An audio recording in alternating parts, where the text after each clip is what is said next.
एक नए डिफरेंस में आपका स्वागत है। ये डिफरेंस बेटा आपका डबल एंट्री सिस्टम और सिंगल एंट्री सिस्टम के बीच में है।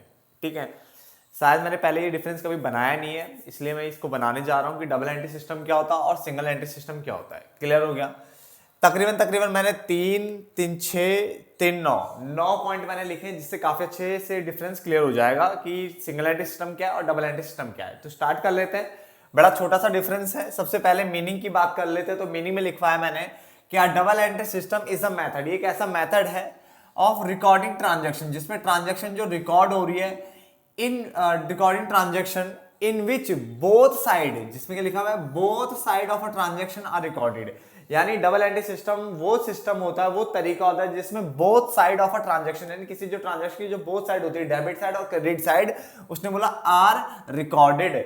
तो a double entry system is a method of recording transactions in which both sides of a transactions are recorded. जबकि जो single entry system of accounting होता है in which only one side, कौन सा, one side entry, one sided entry is required. जहां पे one sided entry जो है रिक्वायर्ड होती है टू रिकॉर्ड फाइनेंशियल ट्रांजैक्शन, ठीक है, comma it is a single entry system. तो दोबारा समझना क्या बोला मैंने, a double entry system is a method, ये वो मेथड है ऑफ रिकॉर्डिंग ट्रांजैक्शन जिसमें ट्रांजैक्शन रिकॉर्ड हो रही है in which, recording transaction in which both side, दोनों side, debit side credit side of a transactions are recorded. जबकि the system of accounting in which only one sided एक side का ही entry is required, यहाँ पे both side है, वहां पे one sided entry is required to record financial transaction is single entry system, is called single entry system, ऐसे लिख सकते हो, इज कॉल्ड लगा देना वहां पे। ठीक है, आगे यूज की अगर हम बात करें, this system is used by almost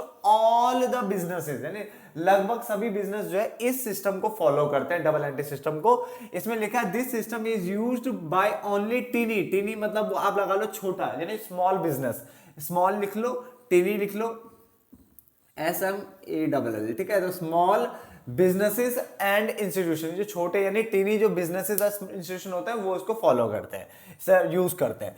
आगे accounts maintain under this system, personal, real, nominal etcetera all accounts are maintain, thus it is a complete and scientific system of accounting. इसको कंप्लीट और scientific system of accounting इसलिए बोल रहे हैं क्योंकि हर तरह के अकाउंट्स यहाँ पे प्रिपेयर किए जाएंगे।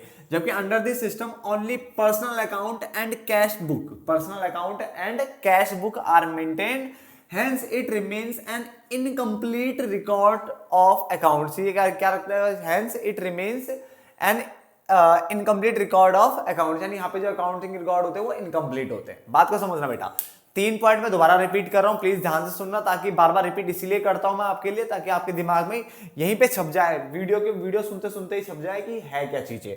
तो मैंने double entry system is a method of recording transaction in which both sides of a transactions are recorded, जबकि thus system of accounting in which only one sided entry is required to record financial transaction is called single entry system। ठीक है ना। तो उसने बोला the system of accounting in which only one sided entry is required to record financial transactions, ठीक है, is called single entry system. आगे use की अगर हम बात करें तो this system is used by almost all the businesses, this system is used only by tiny businesses and institutions. Accounts maintain की बात करें, under this system personal, real, nominal etcetera all accounts are maintain, thus it is a complete and scientific system of accounting माना जाता है। under this system only personal account and cash book are maintained, hence it remains an incomplete records of account, ये incomplete record of account है। Clear. उसका trial balance की बात करें तो उसने बोला एक्यूरेट ट्रायल बैलेंस जो है इज प्रिपेयर्ड, यहाँ पे एक्यूरेट ट्रायल बैलेंस प्रिपेयर होता है since error can be identified easily, क्योंकि यहाँ पे आप एरर को इजिली आइडेंटिफाई कर सकते हो। जबकि यहाँ पे trial balance can not be prepared because it is not systematically maintain, ये सिस्टमैटिकली मेंटेन नहीं होता, इसलिए यहाँ पे ट्रायल बैलेंस यहाँ पे प्रिपेयर कर पाना बेटा मुश्किल होता है। जहां मैं अंडरलाइन करता हूं आप भी अंडरलाइन कर लीजिए करो, मतलब कर लिया करो, ठीक है ना, इससे आपको बेनिफिट होगा बेटा, मेन पॉइंट पे आपका ध्यान रहेगा। तो जहां मैं अंडरलाइन कर रहा हूं वहां आप भी अंडरलाइन कर लो साथ साथ में। आगे सिस्टम की अगर हम बात करें, इसको कंप्लीट सिस्टम ऑफ अकाउंटिंग बोलते हैं, इसको इनकम्प्लीट सिस्टम ऑफ अकाउंटिंग कहते हैं। ये यहाँ पे पॉइंट मैंने लिखा था, उसको नीचे आगे कर दिया ढंग से, ठीक है। तो ये कंप्लीट सिस्टम ऑफ अकाउंटिंग है, ये इनकम्प्लीट सिस्टम ऑफ अकाउंटिंग है। देन प्रॉफिट और लॉस की बात कर लेते हैं। तो under this system after a certain period, यानी एक पर्टिकुलर टाइम पीरियड के बाद net profit and net loss can be ascertain. Ascertain मतलब निकाला, ज्ञात करा जा सकता है, निकाला जा सकता है, ठीक है, बाय प्रिपेयरिंग, क्या प्रिपेयर करके, the profit and loss account. तो उसने बोला एक इस सिस्टम के अंतर्गत आफ्टर अ सर्टेन पीरियड, यानी एक पर्टिकुलर टाइम पीरियड के बाद आप नेट प्रॉफिट और नेट लॉस क्या असर्टेन कर सकते हो bye preparing profit and loss account बनाओ, वहां से अपना नेट प्रॉफिट हो रहा है तो नेट प्रॉफिट, नेट लॉस हो रहा है तो नेट लॉस आप यहाँ पे निकाल सकते हो डबल एंट्री सिस्टम के अंदर। जबकि यहाँ पे अगर हम बात करें तो under this system profit and loss account is not prepared, profit loss account यहाँ पे प्रिपेयर ही नहीं होता, ठीक है, to ascertain the net profit और नेट लॉस। और जब प्रॉफिट लॉस अकाउंट ही प्रिपेयर नहीं हो रहा तो नेट प्रॉफिट नेट लॉस निकालने वाली बात आती ही नहीं है बेटा, ठीक है। Method for ascertaining the profit and loss is not adequate. और जहां पे जो मेथड अपनाया जाता है, ठीक है, अब प्रॉफिट लॉस निकालने का, वो एडिक्वेट नहीं माना गया है। इसमें आपने देखा होगा, आप क्लोजिंग कैपिटल निकालते हो, फिर ओपनिंग कैपिटल निकालते हो, फिर उसके ड्राइंग वाइंग ऐड करके एडिशनल कैपिटल निकाल के फिर वहां से कहीं से प्रॉफिट का एलिमेंट ढूंढ के लेके आते हो। तो उसने बोला method for ascertaining the profit और loss is not adequate. Clear हो गया। तो मैंने देखो यहां तक मैंने रिपीट कर दिया था, 3 तक मैं यहां से रिपीट कर रहा हूं। ट्रायल बैलेंस, ट्रायल बैलेंस की अगर हम बात करें, यहाँ पे ट्रायल बैलेंस प्रिपेयर होता है since error can be identified easily, क्योंकि एरर आप इजिली आइडेंटिफाई कर सकते हो। यहाँ पे ट्रायल बैलेंस प्रिपेयर नहीं होता because it is not systematically maintain, ये सिस्टमैटिकली मेंटेन नहीं होता। इसलिए सिस्टम की बात करें, ये कंप्लीट सिस्टम ऑफ अकाउंटिंग है, ये इनकम्प्लीट सिस्टम ऑफ अकाउंटिंग है। प्रॉफिट लॉस की अगर हम बात करें तो under this system after a certain period net profit net loss को असर्टेन किया जा सकता है, can be ascertain bye preparing profit loss account. Profit loss account बनाओ, आपका नेट प्रॉफिट नेट लॉस आ जाएगा। बट इस सिस्टम में प्रॉफिट लॉस अकाउंट तो बनता ही नहीं है, ठीक है, तक फिर आप जो प्रॉफिट एंड लॉस असर्टेन नहीं कर सकते। बट जो method for ascertaining profit and loss है यहाँ पे वो एडिक्वेट भी नहीं है। वो जो क्लोजिंग ओपनिंग कैपिटल वाला कॉन्सेप्ट है उसको असर्टेन मतलब उसको एडिक्वेट नहीं माना गया, याद रखना, निकलता तो वहां से भी है ना। आगे ऑथेंटिसिटी की अगर हम बात करें तो this system is considered authentic, इसको ऑथेंटिक माना गया बाय द कोर्ट। कोर्ट इस सिस्टम को मानती है, बिल्कुल मानती है, बट इसको court does not consider this system as authentic. इसको कोर्ट जो है ऑथेंटिक नहीं मानती, ठीक है ना।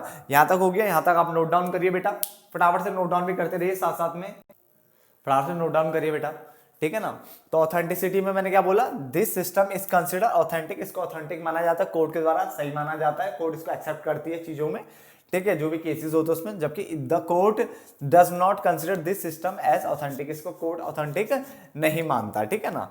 आगे अगर हम बात करें एरर की, तो एरर इजीली लोकेट, यहाँ पे एरर इजीली आप फाइंड कर सकते हो, उनको सुधार सकते हो इस वाले कॉन्सेप्ट में, ठीक है। यहाँ पे मैंने लिखा भी था error can be identified easily, तो यहाँ पे एरर इजी टू लोकेट होती है यहाँ पे, बट यहाँ पे हार्ड टू आइडेंटिफाई, यहाँ पे एरर को आइडेंटिफाई करना थोड़ा मुश्किल हो जाता है इस जगह पे।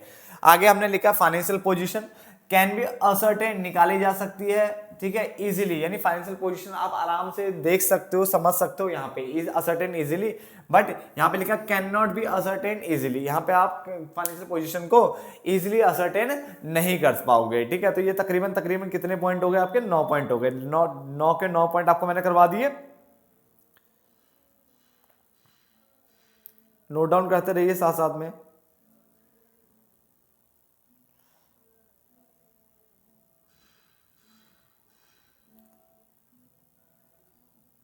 जल्दी नोट डाउन करिए बेटा।